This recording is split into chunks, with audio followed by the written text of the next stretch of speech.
3 বছর পরে, প্রায় 4 বছর পরে আবার এখানে বড় ভালো লাগছে। আর প্রথমেই আপ্লুত হয়ে গিয়েছে বলদেব সংঘ এবং হরিভক্তি যুব সভা, যে সম্মাননা তারা প্রদান করেছেন।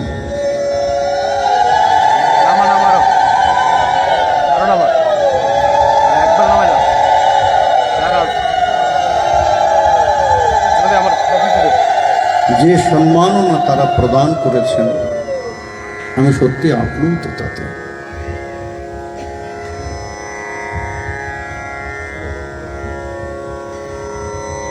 আর সেই আপ্লুত ভাব নিয়ে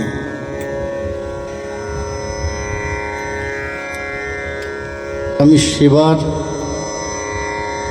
প্রচেষ্টা করছি। আমরা জানি আজ রথযাত্রা।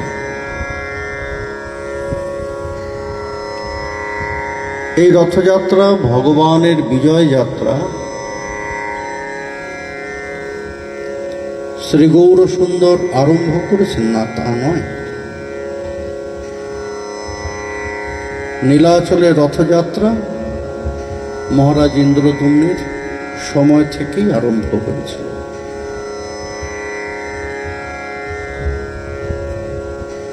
যখন জগন্নাথের প্রতিষ্ঠা হয়েছে, তার কিছুকাল পর থেকেই ভগবানের গুন্ডিচা মন্দির গমন, অর্থাৎ মাসির বাড়ি যাওয়া, প্রতি বৎসর।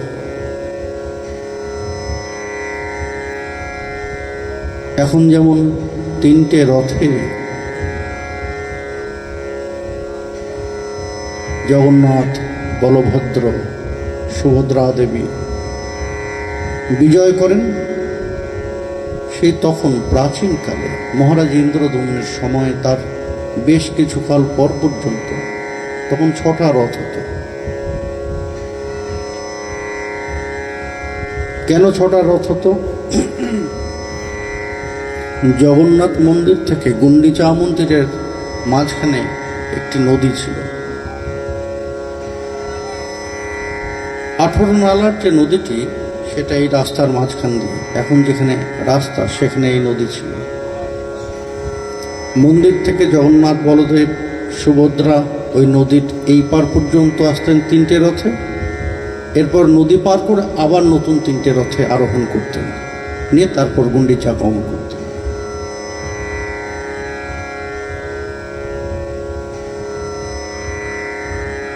তারপরে সেই নদীর গতিপথকে পরিবর্তন করিয়ে এখন যে পরিস্থিতি, এখন যেভাবে রথযাত্রা হয়,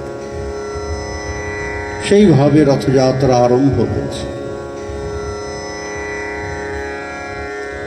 তো ছিল এই রথযাত্রা বহুকাল থেকে, কিন্তু এই রথযাত্রাকে বিশেষ মাত্রা প্রদান করলেন শ্রী গৌরসুন্দর শ্রীকৃষ্ণ চৈতন্য প্রভু। কেননা রথে জগন্নাথের দর্শনে তার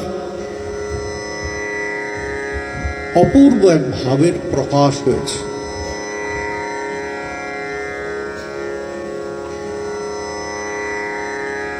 অষ্টসাত্ত্বিক ভাবের প্রকাশ।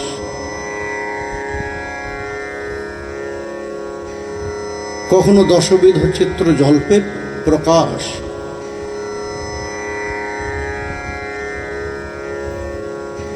এক বিরহ এবং মিলনের একাকার দশা। রাধা ভাব ও বিভাবিত অন্তর। আর এখানে ঐশ্বর্যপূর্ণ ভগবান, যিনি মহালক্ষ্মীর সাথে বিহার করেন।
শ্রীকৃষ্ণের সেই ঐশ্বর্যমণ্ডিত বিহার দর্শন করে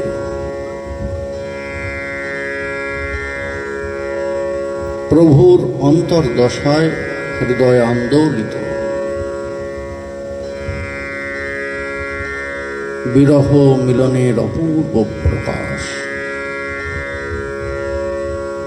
কখনো বিরহে জড় জড়, কখনো মিলনের উচ্ছ্বাস,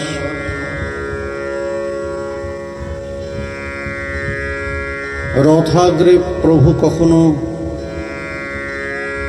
বসে ভূমি লিখন করছেন,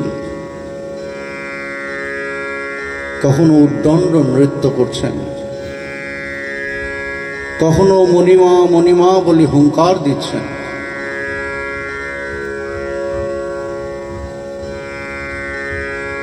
সকলে বিস্মিত প্রভুর এই স্বরূপ দর্শন করে। যারা ছিলেন তারা তো বিস্মিত। এই অধ্যায়ের প্রারম্ভে এর সূচনা করতে গিয়ে কবিরাজ গোস্বামী পদ খুব সুন্দর কথা বললেন।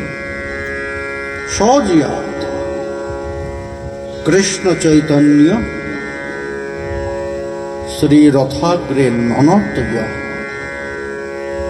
ये नासी जगतां चित्रं जगन्नाथोऽपि विस्मितः। সেই শ্রীকৃষ্ণ চৈতন্য মহাপ্রভু জয়যুক্ত হন, যার রথাগ্রে নর্তন দর্শন করে জগৎ বিস্মিতই। তার অপূর্ব বৈচিত্র্য, অপূর্ব সুষমা, অপূর্ব ভাবের আন্দোলন দর্শন করে স্বয়ং জগন্নাথ রথাগ্র হতে ওই রথ পরিহতে জগন্নাথ পর্যন্ত যে নৃত্য দর্শনে বিস্মিত।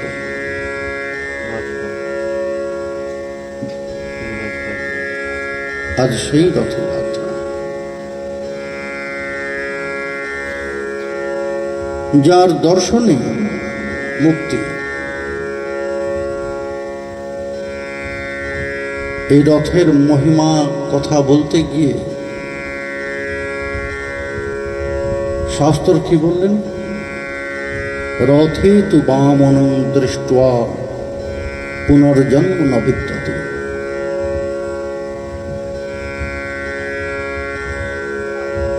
একটা সুন্দর কথা মনে পড়ছে আমাদের আচার্যদেবের, যিনি সদ্য নিত্যলীলায় প্রবেশ করেছেন, প্রভুপাদ নিশীথ কুমার গোস্বামী মহোদয়।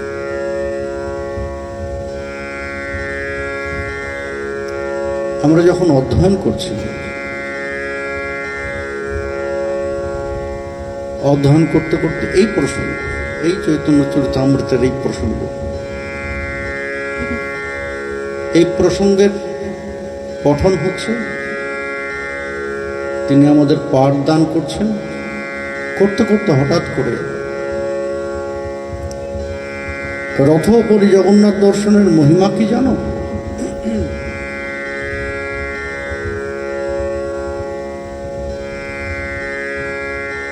আমরা দু একজন ছিলাম, কারণ জেঠু আমাদের ওই সকলের সাথে পড়াতেন, আলাদা করে পড়াতেন। আর সন্ধ্যাবেলায় তিনি আমার গৃহে গিয়ে, আমার মন্দিরে গিয়ে তিনি পড়াতেন, পাঠদান করতেন। তাই বললাম যে হ্যাঁ জেঠু, শুনেছি। কি শুনেছ? রথে তু বামনং দৃষ্ট পুনর্জন্ম ন বিদ্যতে। আর তার জন্ম হয় না।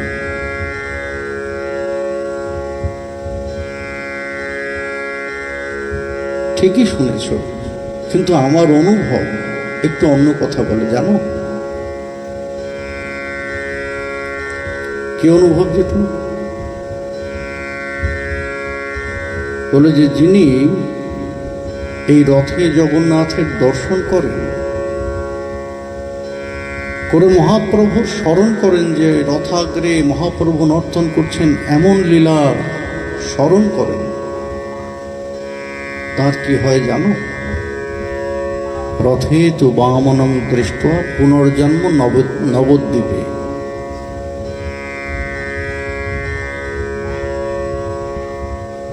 তার গৌর কৃপার আভাস হয়, আর সেই আভাসে তার জন্ম হয় নবদ্বীপে।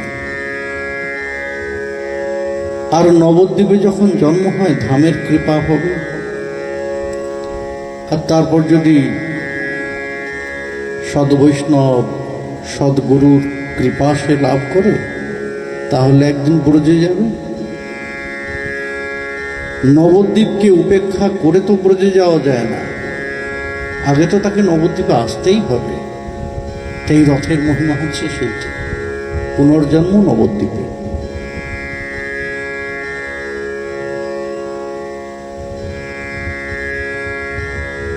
সেই মহিমান্বিত রথযাত্রা মহাপ্রভু সিদ্ধান্ত নিয়েছেন আয়োজন করবেন। গুন্ডিচা মার্জন হয়েছে, 5 শতাধিক ভক্তকে সঙ্গে নিয়ে গুন্ডিচা মন্দির শ্রী গৌর সুন্দর শ্রীকৃষ্ণ চৈতন্য প্রভু আনন্দ সহকারে উচ্ছ্বসিত হৃদয়ে মার্জন করেছেন। আর সেই গুন্ডিচা মার্জন করে সেখানে মহাপ্রসাদ,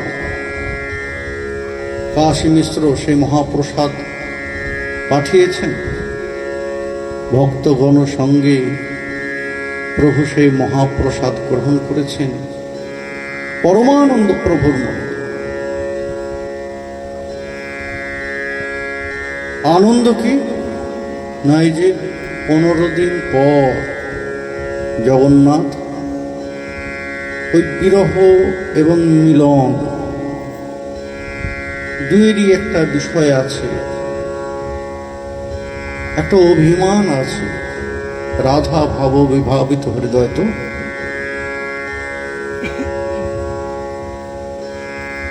জগন্নাথের অনবসর ছিল স্নান যাত্রার পরে 15 দিন। জগন্নাথ শুধু একান্তে লক্ষ্মী দেবী মহালক্ষ্মী বিহার করেছেন।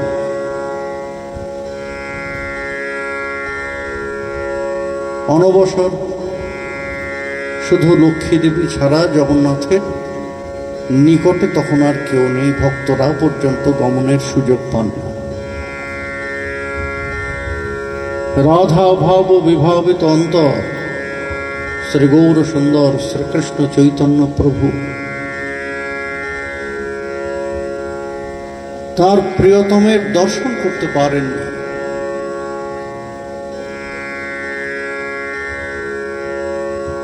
দীর্ঘ বিরহ,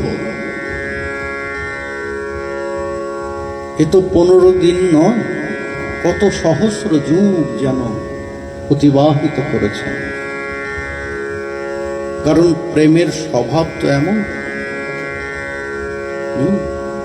যুগায়িতং নিমেষেন শ্রীকৃষ্ণ বিরহেন মে। শ্রীকৃষ্ণ বিরহের এক নিমেষ, এক মুহূর্ত যেন যুগের মতো মনে হয়।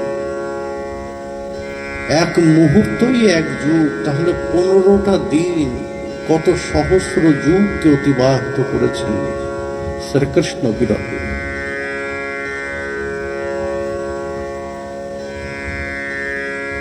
পর দিবসে জগন্নাথ দর্শন দান করবেন অনবসরের পরে নেত্রোৎসব। তখন প্রাণ ভরে দর্শন করবেন। এই জন্য পূর্বদিনে গুন্ডিচা মার্জন করেছেন। প্রিয়তম যাবেন সেখানে, সেই মন্দিরকে সুন্দরভাবে পরিচ্ছন্ন করতে হবে। সমস্ত ভক্তবৃন্দকে সঙ্গে নিয়ে গুন্ডিচা মার্জন করেছেন। পরদিন প্রাণ ভরে জগন্নাথের দর্শন, মনে আনন্দ। পর দিবসে জগন্নাথ পথে নামবে।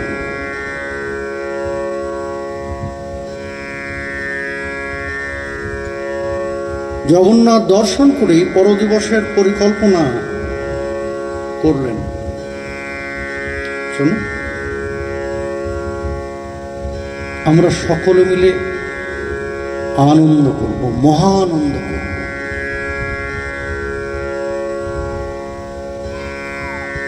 সেখানে শুধু কীর্তন নয়, উদ্দণ্ড নৃত্য হবে। চারি সম্প্রদায়কে বিভাজন করলেন প্রভু, মুখ্য 4 সম্প্রদায়। জগন্নাথের রথের সম্মুখে 4 সম্প্রদায়, তারা কীর্তন নর্তন করতে করতে যাবেন। আর 4 সম্প্রদায় 4 জনকে নর্তনের ওই দায়িত্ব দিয়েছেন প্রভু। নর্তনের নেতৃত্ব দেবেন। কে কে নির্বাচন করলেন? কাকে কাকে? প্রথমেই প্রেমাবতার নিতাই চাঁদ শ্রীপাদ, তুমি এক সম্প্রদায়ের নর্তনের নেতৃত্ব দেবে।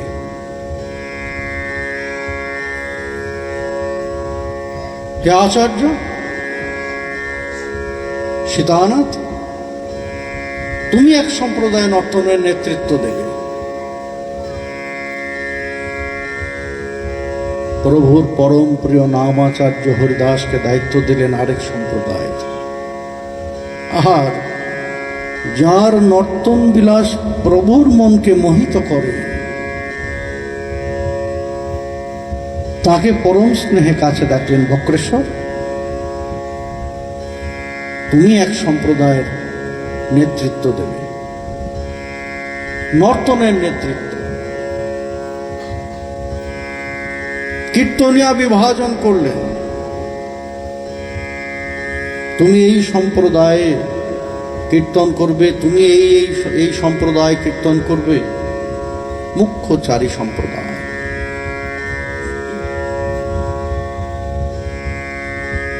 এরপর চিন্তা করলেন যে আরে এটা তো জগন্নাথের সম্মুখে হল।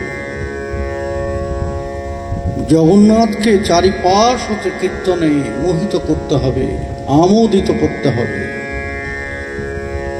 আরো 3টি সম্প্রদায়, সেখানে সাধারণ ভক্তদের নিয়ে প্রভু আরো 3টি সম্প্রদায়, 2টি সম্প্রদায় রথের 2টি পাশে, 1টি সম্প্রদায় রথের পশ্চাতে। পরিকল্পনা হলো পরদিবস প্রভাতে জগন্নাথের বিজয়, প্রভু স্বয়ং দর্শন করতে এসেছেন। আর এই দিনের অবসরের অপেক্ষায় আরেকজন আছেন,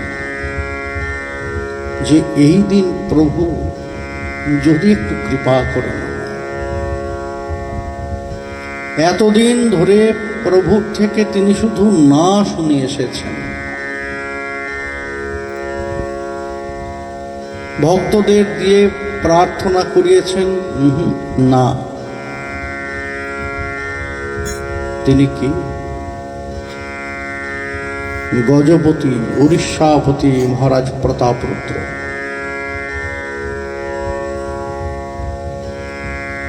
প্রভুর চরণে মন প্রাণ সব নিবেদন করে দিয়েছেন। প্রভুর সাক্ষাৎ প্রার্থী, দীর্ঘদিন ধরে প্রার্থনা করছেন। সকলে শ্রেষ্ঠ জনদের, প্রভুর যারা অতি অন্তরঙ্গ জন, যারা প্রভুকে পর্যন্ত নিয়ন্ত্রণ করেন, তাদের কাছেও প্রার্থনা করেছেন। তারাও মহারাজের হয়ে প্রভুর কাছে নিবেদন করেছেন। শ্রীপাদ অদ্বৈত আচার্য, স্বরূপ দামোদর, রামানন্দ রায়, প্রত্যেকে প্রভু রাজা রাজা এক মুহূর্তের জন্য তোমার সাক্ষাৎ চায়, তাকে একবার সুযোগ দাও,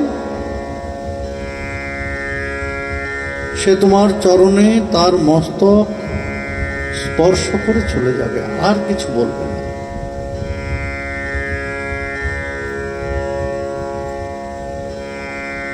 প্রভু বলেন যে বলো কি, সন্ন্যাসী হয়ে বিষয় স্পর্শ? আমি সন্ন্যাসী হয়ে বিষয়কে স্পর্শ করব? সে রাজা। না না, হতেই পারে না। মহারাজ কিন্তু আশা ছেড়ে দেন। এতদিন ধরে প্রভু না করছেন, আর সকলেই মহারাজকে বলেছেন যে মহারাজ চিন্তা করো না, একদিন প্রভুর হৃদয় তোমার জন্য দ্রবীভূত হবেই হবে, অপেক্ষা করো, আসবে সেই দিন, খুব শীঘ্রই আসবে।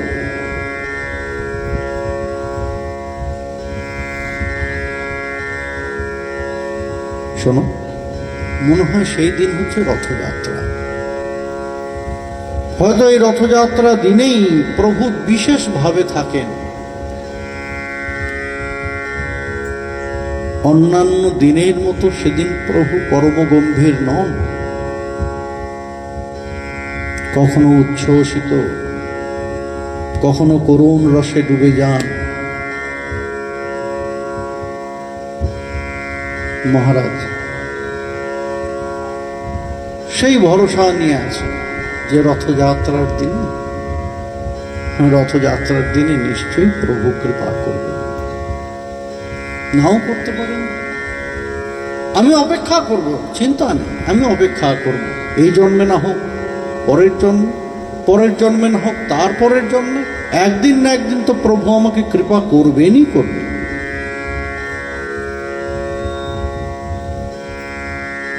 কারণ তিনি করুণা ঘন বিগ্রহ, অহৈতুকী কৃপাকারী, পতিত পাবন। আমার মতো পতিত তো আর প্রভু খুঁজে পাবেন না। নিজ নামে রক্ষা করতে তিনি আমাকে কৃপা করবেন।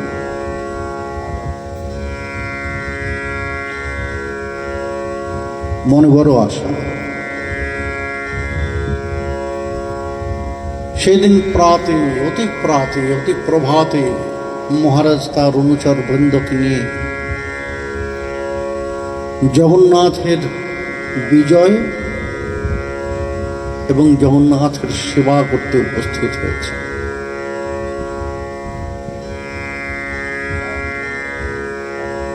কেননা সেদিন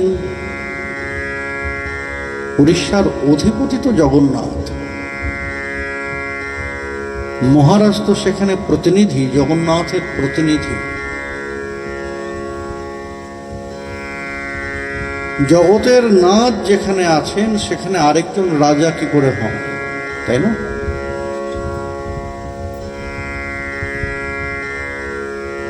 মহারাজ সেখানে প্রতিনিধি মাত্র। সেই জন্য মহারাজও ওই পথের মাঝে জগন্নাথের সেবা করেন। জগন্নাথ যখন শ্রীমন্দির থেকে বিজয় করেন, রথে যাবেন, মহারাজ কি করেন না, ঝাড়ু দিয়ে জগন্নাথের পথ পরিষ্কার করেন। আগে আগে মহারাজ পথ পরিষ্কার করতে করতে যান, আর পশ্চাতে সেই দৈতা পাণ্ডারা, দৈতাপতিরা, তারা সকলে জগন্নাথকে নিয়ে আসেন। ভাব বিভোর হয়ে শ্রীকৃষ্ণ চৈতন্য প্রভু জগন্নাথের বিজয় দর্শন করছেন। আহা, অপূর্ব শোভা! তার প্রিয়তম এতদিন পরে দর্শন দিয়েছেন, পথে নেমেছেন বিজয় করতে। অনবসর কালে ভক্ত দর্শন হয়নি ভগবানের, এই জন্য যেন ভক্তদের দর্শন করতে পথে নেমেছেন ভগবান। ভক্ত যেমন ভগবানকে ছেড়ে থাকতে পারেন না, ভগবানও তো ঠিক তাই। ভগবানও তো ঠিক তাই, ভক্ত ছেড়ে থাকতে পারেন না, একে অপরের পরিপূরক। ভক্ত ছেড়ে ভগবান নয়, ভগবান ছেড়ে ভক্ত নয়, একে অপরের পরিপূরক। দীর্ঘ সুদীর্ঘ অনবসর কালে ভক্ত দর্শন হয়। ভক্ত যেমন ভগবত দর্শনের জন্য লোলু আহ্লাদিত, ভগবানও ঠিক তেমন।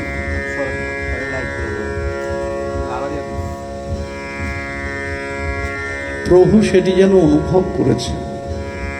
জগদীশ্বর জগন্নাথ নীলাচলপতি আজ ভক্তদের দর্শন দান করতে শুধু নয়, ভক্ত দর্শন করতে যেন আজ রথ উপরে আরোহণ করতে চলেছেন। এই জন্য জগন্নাথের একটি বিশেষ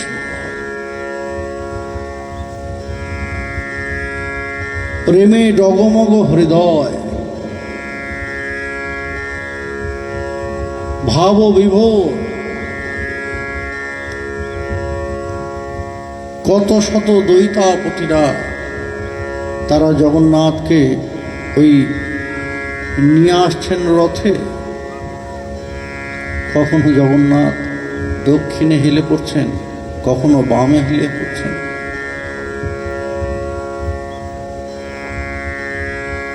জগন্নাথের চরণতলে উপাধান, যাতে প্রভুর চলনে কোনো কষ্ট না হয়। বিশ্বম্ভরের পদভারে সেই উপাধান চূর্ণ বিচূর্ণ চতুর্দিকে ছড়িয়ে পড়ছে।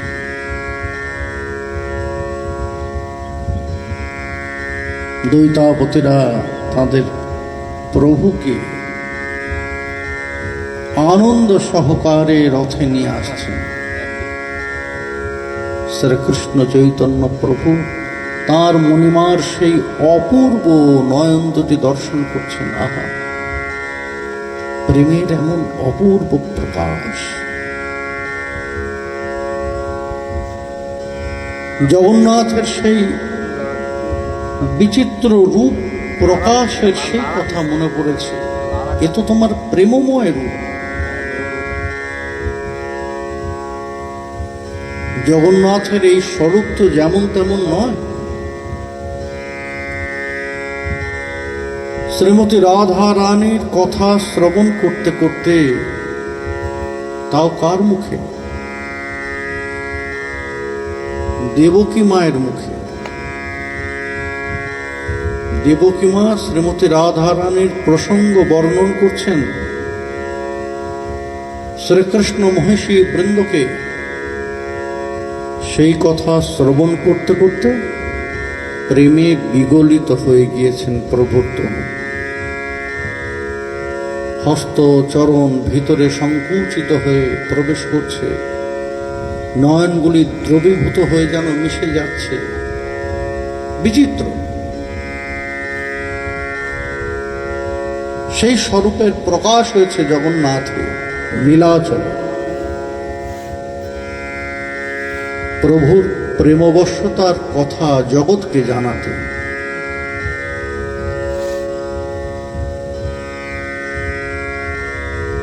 এই জন্যই তো জগন্নাথ দর্শনে এত প্রেম, তাই না? স্বরূপ যদি চিন্তা করি, অন্যান্য বিগ্রহের সাথে জগন্নাথের স্বরূপ যদি চিন্তা করি, তাহলে নয়ন সুন্দর নয়, অপূর্ণ, তাই না? করকমল নেই, চরণ কমল নেই,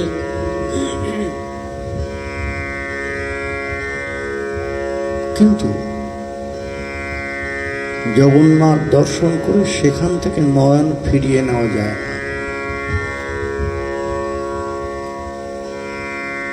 রথোপরি জগন্নাথের সেই নয়ন দুটি, বৃহৎ নয়ন দুটি দর্শন করলে মনে হয় যেন তিনি সেইখানে বসে আমার অন্তর দর্শন করছেন। চোখ ফেরানো যায় না। প্রেমময় তনু যে, প্রেমময় বিগ্রহ যে,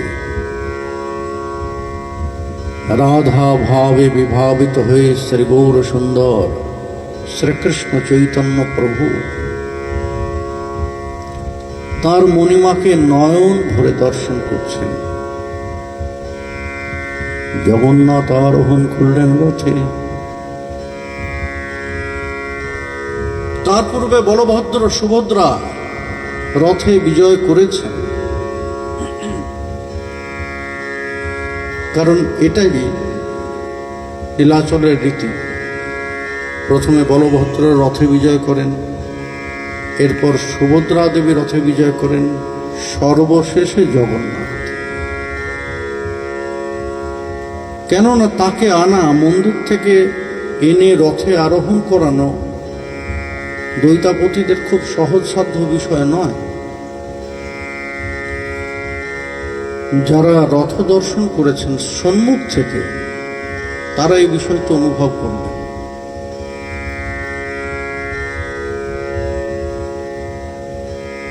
জগন্নাথের কৃপায় সেই সৌভাগ্য আমার হয়েছে, রথ দর্শন, জগন্নাথের বিজয় দর্শন, ওই রথে আরোহণ, মন্দির থেকে রথে আরোহণ, সেও দর্শন করেছে।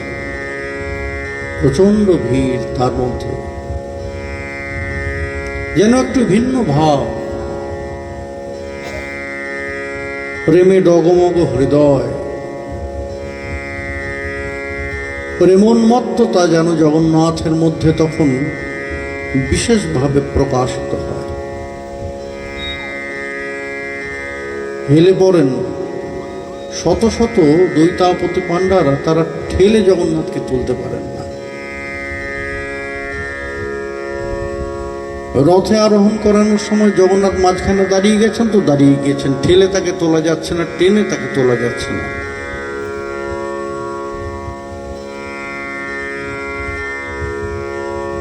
এবং রথের উপরেও সেটা হয়। রথ গমন করলেও দেখবেন কোনো কোনো বছর ওই দ্বিতীয় দিনে গিয়ে গুন্ডিচা মন্দিরে পৌঁছায় জগন্নাথের রথ। বড় বিচিত্র এর দৃশ্য আমি দর্শন করেছি। হাজার হাজার লোক তো রথ আকর্ষণ করে, সেই দড়ি ধরে টানে। বলভদ্র, বলদেব এবং সুভদ্রা দেবীর রথ গড় গড় গড় গড় করে চলে যায়, তারা কোনো সমস্যা করে না।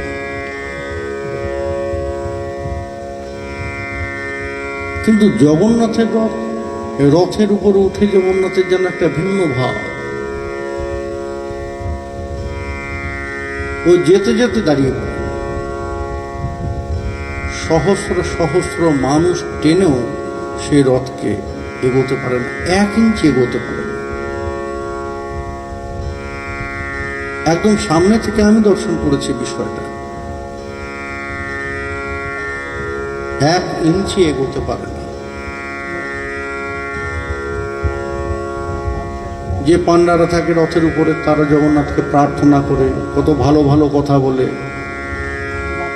একেবারে বন্ধু আত্মীয়কে যেমন একজন অনুরোধ করে, ঠিক তেমন ভাবে তারা অনুরোধ করে, চলো চলো। কিন্তু জগন্নাথের কোনো হেলদোল নেই। এরপর জগন্নাথকে ওই প্রচুর ভোগ দেওয়া হয় ওখানে, ওই রথের উপরে, ওখানেই রাস্তার মাঝখানে ভোগ দেওয়া হলো। ভোগে হয়তো জগন্নাথের হৃদয় একটু সন্তুষ্ট হলো, এই আবার রথ চলতে আরম্ভ করল। আবার কখনো কখনো তাও হয় না,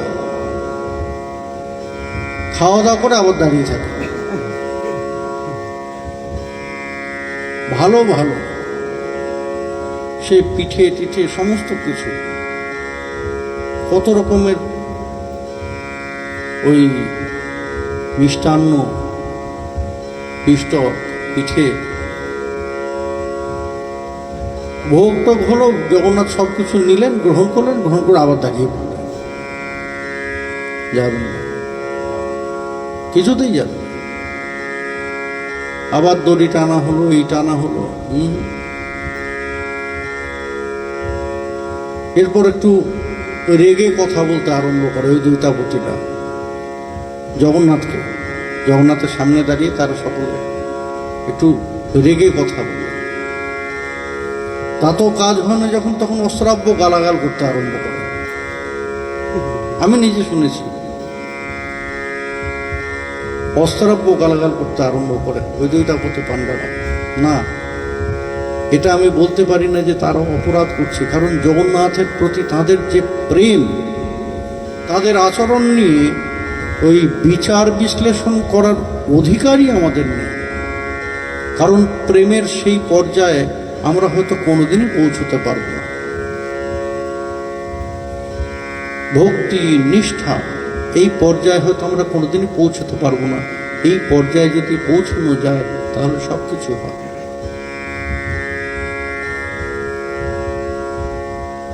এরা লাঠি নিয়ে জগন্নাথকে মারতে চলে যান। এই যখন লাঠি টাঠি দেখান তারা, এই তখন আবার জগন্নাথ চলতে আরম্ভ করে। এত ভালো ভালো কথায় কাজ হলো না, ভালো ভালো ভোগে কাজ হলো না, গালাগালও কাজ হলো না। এরপর লাঠি নিয়ে যখন তেড়ে যান তখন জগন্নাথ হতে চলতে আরম্ভ করেন। আবার কখনো কখনো তাও হয় না। পরের দিন গিয়ে রথ, কতটুকু দূরত্ব জগন্নাথ মন্দির থেকে গুন্ডিচা মন্দির? খুব বেশি তো দূরত্ব না, সোজা রাস্তা। কিন্তু ওই বাকি দুই রথ পৌঁছে যান, বলভদ্র সুভদ্রা পৌঁছে যান, জগন্নাথ পৌঁছান, পরের দিন পৌঁছান। ওই মাঝখানেই সারা রাত অতিবাহিত করেন জগন্নাথ রথের উপরে। আজ শ্রীকৃষ্ণ চৈতন্য প্রভু দর্শন করছেন সেই অপূর্ব জগন্নাথের রথে বিজয়।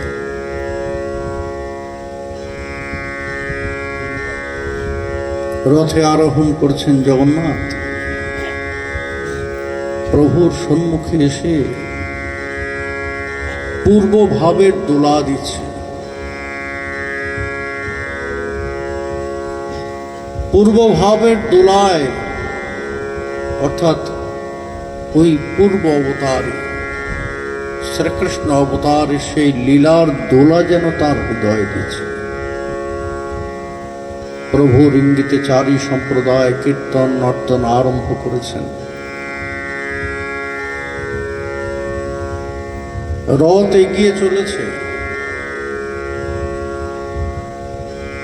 মহারাজ প্রতাপরুদ্র সেবককে নিয়ে, ওই সেবককে সামনে রেখে পিছনে থেকে দর্শন করছেন প্রভুর সেই অপূর্ব নৃত্যবিলাস। কখনো রথের সম্মুখে জগন্নাথ দর্শনে বিভোর, কখনো নৃত্য করছেন, আবার কখনো সমস্ত ভক্তদের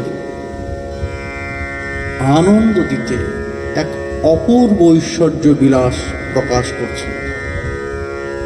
সাতটি সম্প্রদায় তো, চারটে সামনে, দুটো দুপাশে, পিছনে একটি।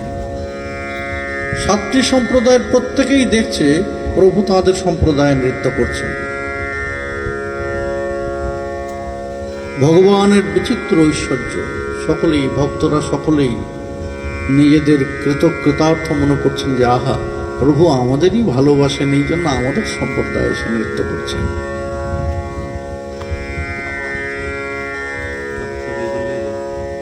কিন্তু নৃত্য করছেন,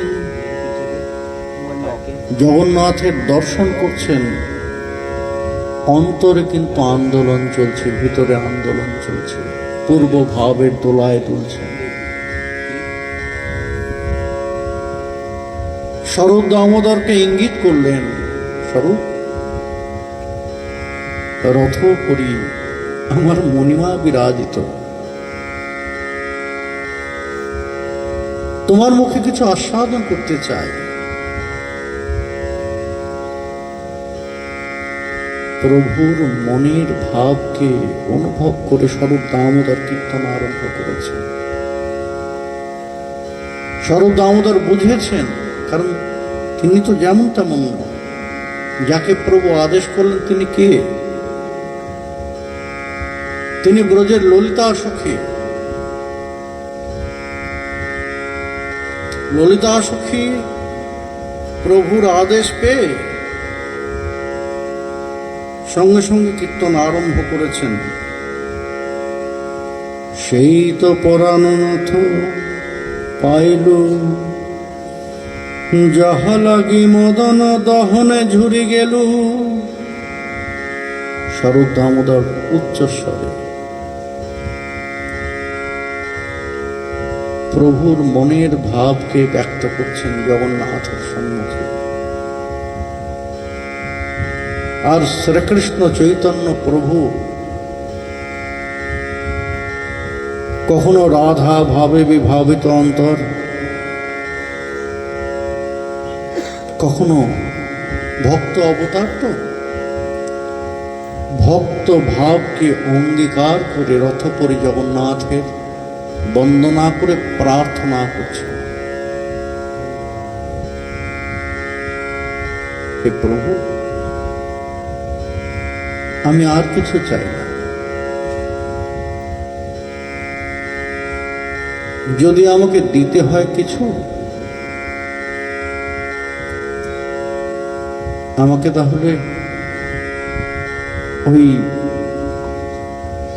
বৃন্দাবন বিহারী গোপীজন বল্লভের চরণের দাসের দাসানুদাস করো। না হং বিপ্রনাশ নরপতি, নাপি বৈশ্য ন শূদ্র, না হং বর্ণী ন চ গৃহপতির নো বনস্থ জ্যোতির্বা, কিন্তু প্রদ্যন্নিখিল পরমানন্দ পূর্ণামৃতাব্ধে গোপী ভর্তু পদকমলর দাস দাসানুদাস। আমি কিছুই হতে চাই না, আমি বিপ্র নই, নরপতি নই, বৈশ্য নই, কিছুই নই।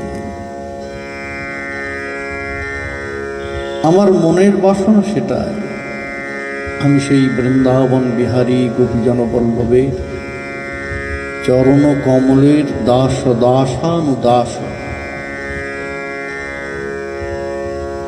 এমন ভাব যেন আমার হৃদয়ে প্রকাশিত হয়, কখনো ভক্ত ভাব, কখনো রাধা ভাবে বিভাবিত অন্তর।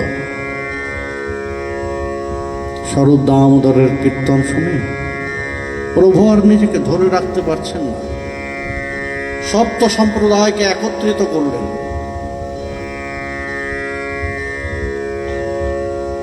এতক্ষণ তারা ভিন্ন ভিন্ন স্থানে কীর্তন করছিলেন, চারটি সম্প্রদায়, আগে দুটি, দুই পাশে একটি, পিছনে না।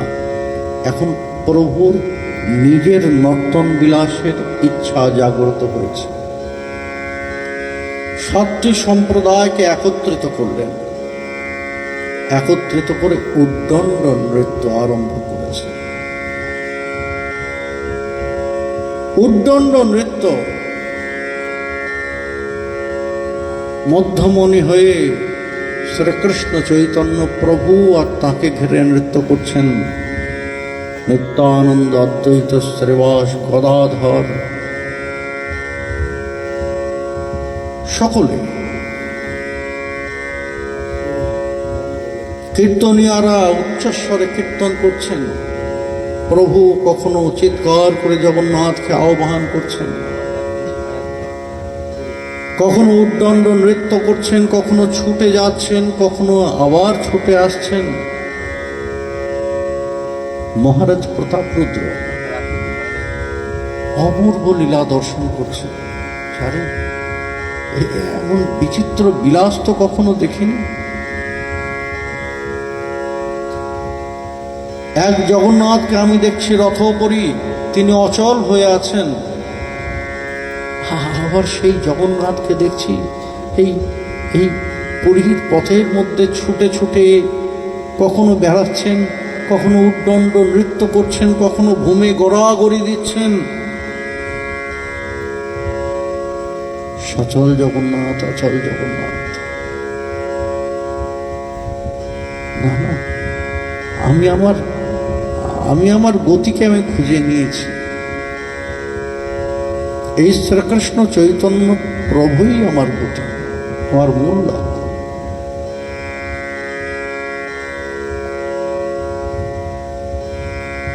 উদ্দণ্ড নৃত্য করতে করতে প্রভু পড়ে যাচ্ছেন কার উপরে? কৃপা তো করতে হবে ভক্তকে। এই যে বিষয় স্পর্শ হবে প্রভু যে বলছেন, মহারাজ প্রতাপরুদ্রকে যে বারবার প্রত্যাখ্যান করছেন, প্রভু কি তার হৃদয়ের অনুরাগের কথা জানেন না? কিন্তু জগৎকে তো শিক্ষা দিতে হবে। সন্ন্যাসী হয়ে যে বিষয়কে স্পর্শ করা যায় না, সেই জগৎকে তো শিক্ষা দিতে হবে। আবার এতদিন ধরে প্রার্থনা করছে প্রতাপরুদ্র, তাকে স্পর্শদানে কৃপাও করতে হবে। অচেতন প্রায় প্রভু পড়ে যাচ্ছেন কোথায় না, যেখানে প্রতাপরুদ্র দাঁড়িয়ে আছে। মহারাজ প্রতাপরুদ্র দুটি বাহু দিয়ে প্রভুকে ধরেছে, রক্ষা করলেন ভূমিপতন থেকে।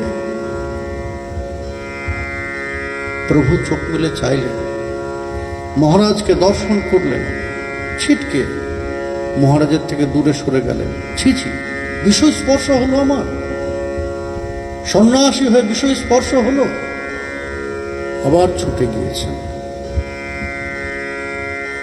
মহারাজ প্রতাপরুদ্র ভাবলেন যে প্রভু আমার উপর ক্রুদ্ধ হয়ে গেলেন, অপ্রসন্ন হলেন, কাছে না গেলেই তো ভালো হতো। তাহলে প্রভু তো তাহলে আমার উপর অপ্রসন্ন হতেন না।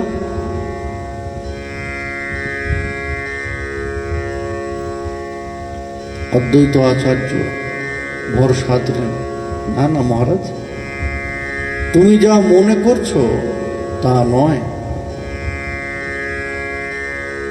প্রভু তোমার উপর অপ্রসন্ন নন। তোমার প্রতি প্রভুর কৃপা আছে, বিশেষ কৃপা আছে, কিন্তু এখানে জগৎকে শিক্ষা দিতে প্রভু এমন করেছে। ভেবো না, প্রভুর স্পর্শ যখন পেয়েছ কৃপাও পাবে। শোনো, নিজ ইচ্ছাতে হঠাৎ করে প্রভুর স্পর্শ পাওয়া যায় না। প্রভু যখন তোমার বাহুর মধ্যে তোমার অঙ্কে এসে পড়েছেন, বুঝতে হবে যে প্রভু ইচ্ছা করেই করেছেন। প্রভু তোমার প্রতি কৃপার প্রকাশ করেছেন, কিন্তু ক্রোধের প্রকাশ করলেন জগৎকে শিক্ষা দিতে। মন আবার আনন্দে ভরসায় ভরে উঠল। তাই তো, ঠিকই তো, যে সে তো প্রভুকে ইচ্ছা করলেই স্পর্শ করতে পারে না। আমি তো এখানে দাঁড়িয়ে আছি, আমি তো প্রভুর স্পর্শ করব এই ইচ্ছা নিয়ে দাঁড়িয়ে নেই, প্রভুর দর্শন করতে এসেছি। প্রভু নিজে এসে আমাকে স্পর্শ দান করেছেন। সুতরাং কৃপার যে স্রোত প্রবাহ, সেই প্রবাহ আরম্ভ হয়েছে।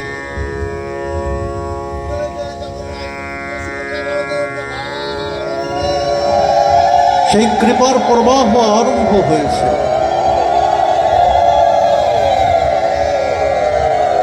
দর্শন করলেন প্রভুকে, যে প্রভু জগন্নাথের সম্মুখে গিয়ে করুণ ভাবে আছেন। আবৃত্তি করছেন বিড়বিড় করে কিছু। কি আবৃত্তি করছেন? শরৎ দামোদর কান করে শ্রবণ করলেন।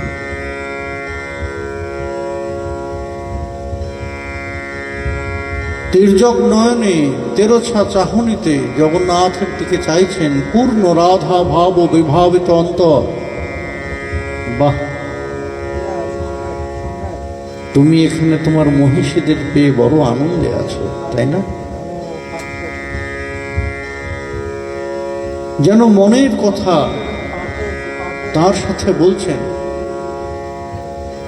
শরৎ দামোদর, রামানন্দ রায়, এরা ভগবানের অন্তর্যামী। ভগবান কি বলছেন, কি ভাব নিয়েছেন, এটা তারা অনুভব করতে পারে। শরৎ দামোদর অনুভব করছেন প্রভু যেন জগন্নাথকে বলছেন যে বাহ, বড় আনন্দে আছো, বড় আনন্দে আছো। মহিষীকে নিয়ে বড় আনন্দে আছো, এখন বিজয়ে বেরিয়েছ।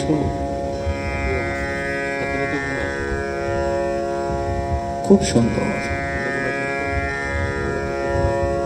হে প্রিয়তম, এখানে তুমি রাজা, রাজাধিরাজ, জগদীশ্বর, কিন্তু আমার মন কেন যায় তোমার এই স্বরূপ দেখে আনন্দ পাচ্ছে না, আমি জানি না। এখানে তোমাকে দর্শন করে আমি আনন্দ পাচ্ছি না কেন?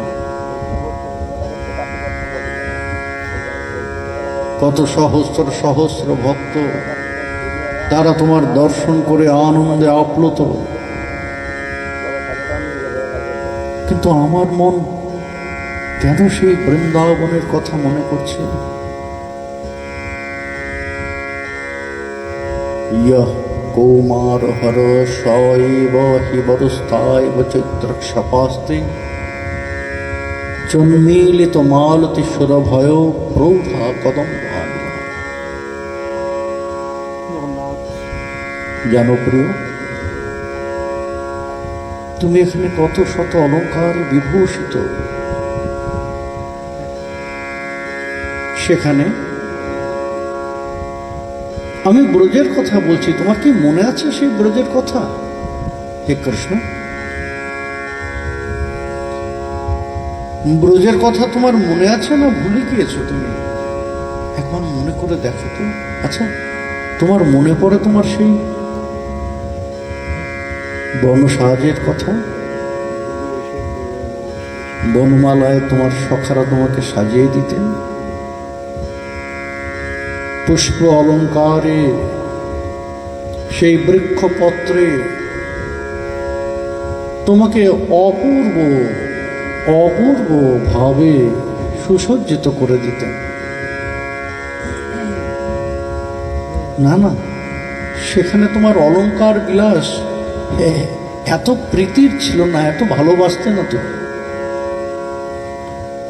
নিজেই সেগুলো খুলে তুমি রেখে দিতে, আর সখাদের বলতে সখা আমাদের একটু সাজিয়ে দিত।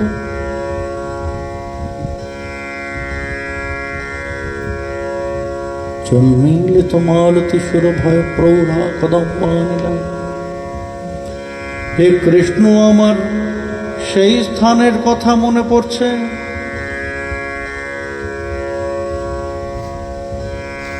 সেই প্রৌর কদম্ব তরুতলে তুমি ত্রিভঙ্গ বঙ্কিম ঠামে বেণু বাদন করতে। তুমি তোমার ভাবে বেণু বাদন করতে, আর আমরা উন্মাদিনীর মতো সকলে ছুটে আসতাম।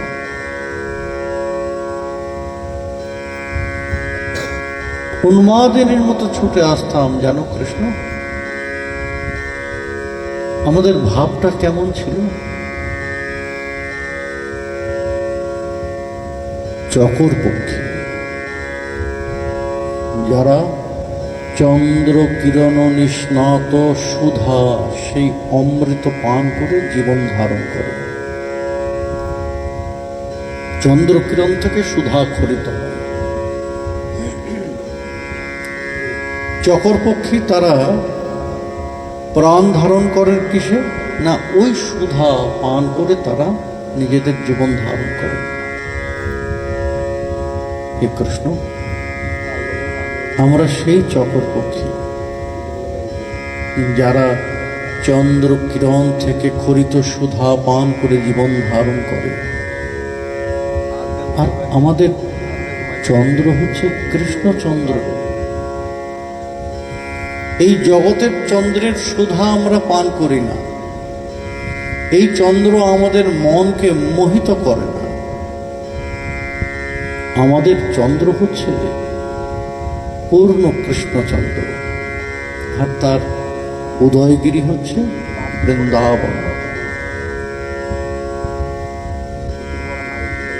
কৃষ্ণ, আমার সেই স্থানের কথা মনে পড়ছে, সেই মুহূর্তের কথা মনে পড়ছে। ফিরে চলো সেখানে। সরদামদার কান পেতে শ্রবণ করছেন প্রভুর এই ভাবের কথা। প্রভু অনর্গল বলে চলেছেন, সহস্র সহস্র ভক্ত তারা নর্তন কীর্তনে বিভোর হয়ে আছেন।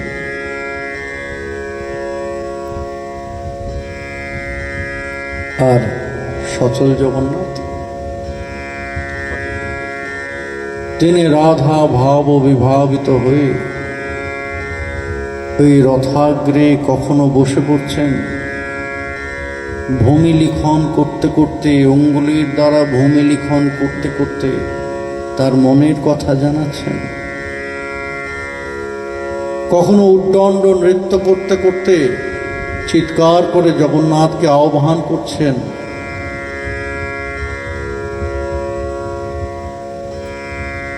শ্রী গৌর সুন্দর দ্রুত চললেন, রথ দ্রুত চলে, আবার তিনি শ্লথ হয়ে গেলেন, রথ দাঁড়িয়ে গেল। শ্রীকৃষ্ণ চৈতন্য প্রভুর ভাবের অনুসরণ যেন করছেন জগন্নাথ রথ করে। কারণ দুজন তো একই। রথে যিনি বসে আছেন তিনি পথে ছুটে বেড়াচ্ছেন।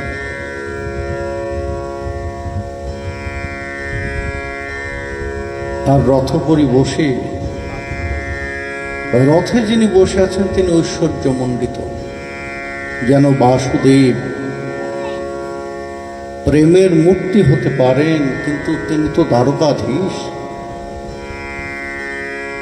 জগন্নাথ প্রেমময় বিগ্রহ হতে পারেন, কিন্তু দ্বারকাধীশ তো ঐশ্বর্যে ভুলে গিয়েছেন সেই বৃন্দাবনের কথা।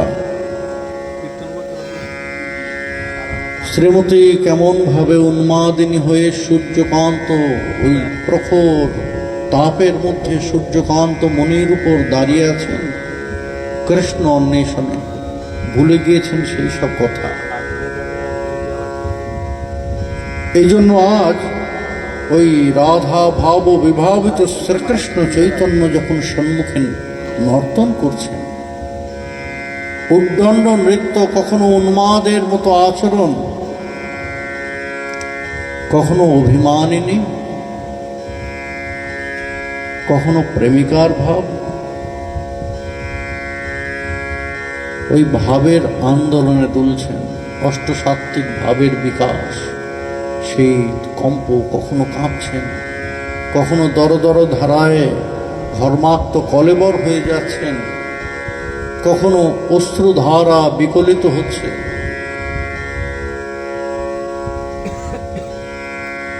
জগন্নাথ বিস্মিত হয়েছে আছেন, জগন্নাথ বিস্মিত।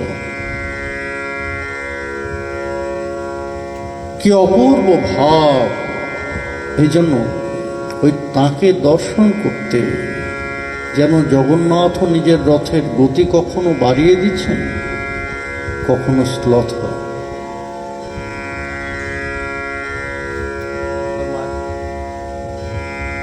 এমন ভাবে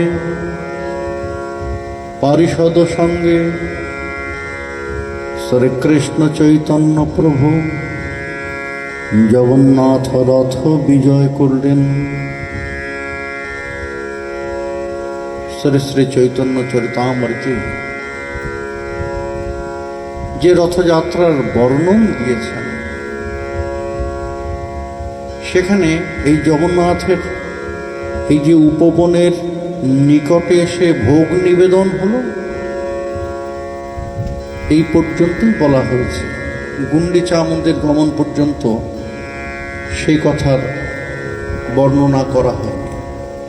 বললেন যে জগন্নাথের এইখানে এসে ভোগ নিবেদন হলো সেই উপবনের নিকটে এসে, আর শ্রী গৌর সুন্দর সেই উপবনে প্রবেশ করে পূর্বভাবে ডুবে গিয়েছেন। অভিমানিনী রাধা যেন আজ তার প্রিয়তমের দর্শন করছেন, কিন্তু ভাবের মধ্যে দূরত্ব আছে, স্বীকার করতে পারছেন না, আবার ছেড়েও যেতে পারছেন না। কুরুক্ষেত্র মিলনও এমন বিষয়টাই দেখা গিয়েছিল। সেই উপবনে যখন কৃষ্ণ কুরুক্ষেত্রে মিলিত হতে এলেন তাদের সাথে, যেখানে শ্রীমতী রাধারানী ব্রজগোপিকারা সকলে ছিলেন, তখন কৃষ্ণ তাদের উপদেশ দিয়েছিলেন যে আমার কথা স্মরণ করবে, তাহলে মনে শান্তি পাবে।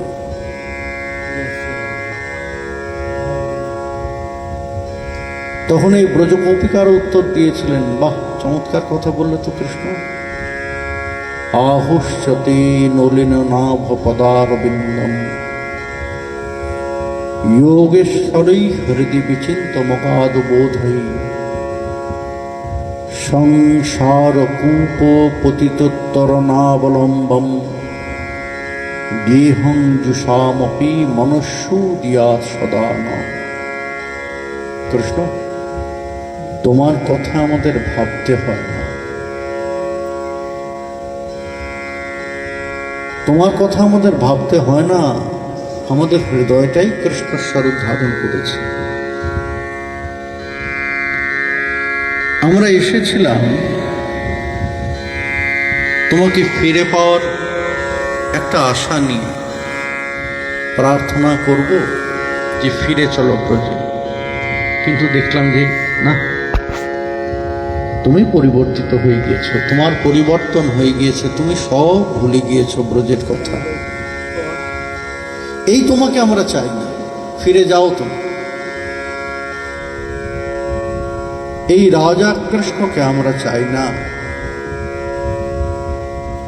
তোমাকে আমরা চিনতেই পারছি না তুমি আমাদের কৃষ্ণ বলে।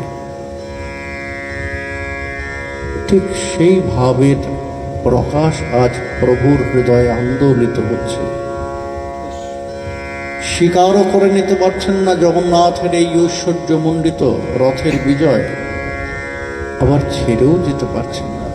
বিরহ মিলনের অপূর্ব ভাবের দোলায় তুলছেন শ্রীকৃষ্ণ চৈতন্য প্রভু। পূর্ব ভাবে প্রবেশ করেছেন এই উপবনে এসে বিশ্বরত্রী মন্দিরে। আজ সেই রথযাত্রা, জগন্নাথ বিজয় করেছেন, গুন্ডিচা মন্দিরে গমন করেছেন, 9 দিন পরে আবার ফিরে আসবেন, পুনর্যাত্রায় আবার শ্রীমন্দিরে ফিরে আসবেন। তখন ওই শ্রীমন্দিরে আসার পরে বড় অপূর্ব লীলা, এদের জগন্নাথের যে লীলাবলী অনুষ্ঠিত হয় বড় অপূর্ব। সিংহদ্বারের সামনে জগন্নাথ 3-4 দিন ওই রথের উপরই থাকেন। কেন না, জগন্নাথ যেই ফেরেন সঙ্গে সঙ্গে লক্ষ্মী দেবী দরজা বন্ধ করে দেন। অভিনয় হয়, সেই দ্বৈতাবতী পাণ্ডারা অভিনয় করেন। একজন লক্ষ্মী দেবী সেজে সে বলেন যে, ভাই বোনকে নিয়ে এতদিন ঘুরতে গিয়েছিলে, এই হোরা পঞ্চমীর দিনে লক্ষ্মী দেবী গুন্ডিচা মন্দিরে গমন করে থ্রেড দিয়ে আসে, ভালো চাও তো ফিরে এসো মন্দিরে। এটা হচ্ছে লক্ষ্মী বিজয়ের দিন।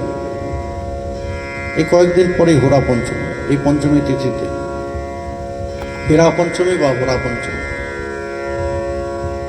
তা সেই দিন লক্ষ্মী দেবী গুন্ডিচা মন্দিরে গিয়ে বলে আসেন যে বাড়ি ফিরে এসো তাড়াতাড়ি, কিন্তু জগন্নাথ ফেরেন না, ফেরেন উল্টো রথের দিন। এই যেই জগন্নাথের রথ এসে সম্মুখে দাঁড়ায়, ব্যাস দরজা বন্ধ হয়ে যায়। এরপর জগন্নাথ লক্ষ্মী দেবীর মান ভঞ্জন করার চেষ্টা করেন,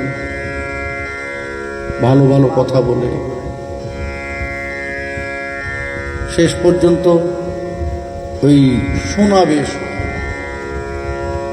অপূর্ব সাজে সুসজ্জিত হন জগন্নাথ, রত্ন অলঙ্কারে, স্বর্ণ আভরণে। সেও এক দেখার মতো দৃশ্য, যে এই সুন্দর সাজ দেখে যদি বউয়ের মন ভোলে, তাও তো হয় না। বউ যে বেঁকে বসে আছে। এর পরদিন কি হয় না, জগন্নাথ অনশন করেন।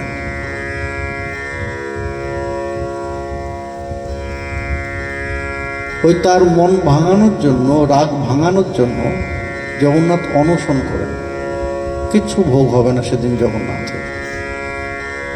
এই জগন্নাথ যখন অনশন আরম্ভ করে দেন, এই তখন লক্ষ্মী দেবীর মন একটু নরম হয়।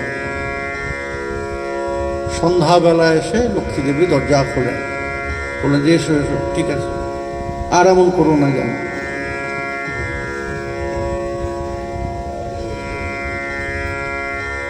এই অনশন ভঙ্গ হয় শরবত দিয়ে, পানা শরবত দিয়ে। এবং মজার বিষয়, এই প্রসাদ কেউ পায় না।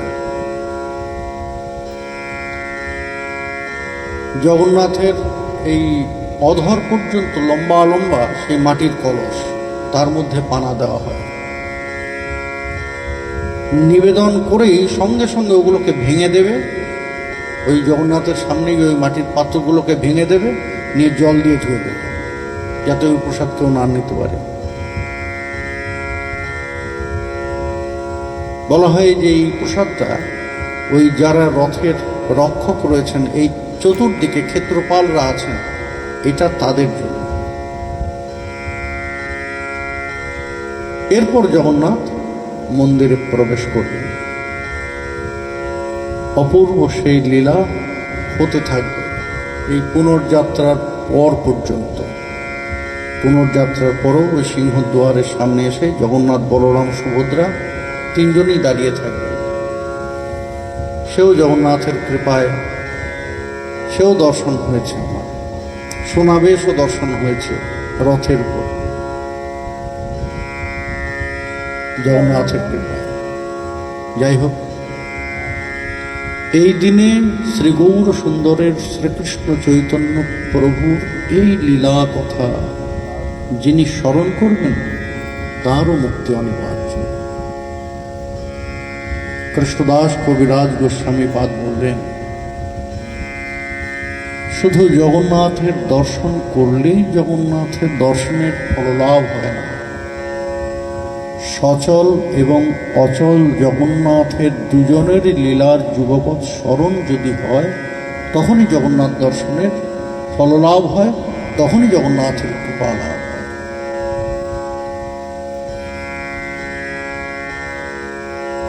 সেই রথযাত্রার কথা আমরা সংক্ষেপে আস্বাদন করলাম। আবার যখন মিলিত হব তখন আবার আমরা সাধন করব গৌর গোবিন্দ কথা। জয় জগন্নাথ বলতে সুভদ্রা দেবী। এতক্ষণ শ্রবণ করলাম, আসুন এবার একটু কীর্তন করি সকলে মিলে। শ্রবণ কীর্তন।